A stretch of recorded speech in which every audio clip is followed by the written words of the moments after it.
সকাল সকাল এসএসসি পরীক্ষার তদারকি কর্মকর্তা হিসেবে দায়িত্ব পালনের জন্য আসি পুলিশ লাইন উচ্চ বিদ্যালয় ময়মনসিংহ। ছাত্রছাত্রীরা মেঘাচ্ছন্ন আবহাওয়ার ভিতরে তারা আস্তে আস্তে ঢুকছে।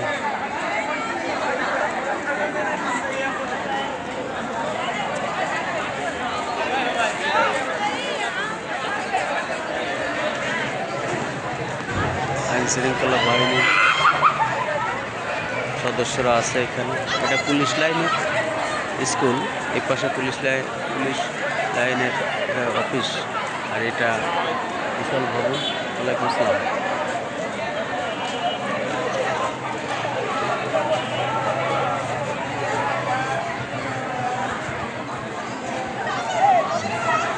পরীক্ষা অত্যন্ত সুষ্ঠু এবং সুন্দরভাবে হচ্ছে। যতগুলো পরীক্ষা হয়েছে সুন্দরভাবে হয়েছে।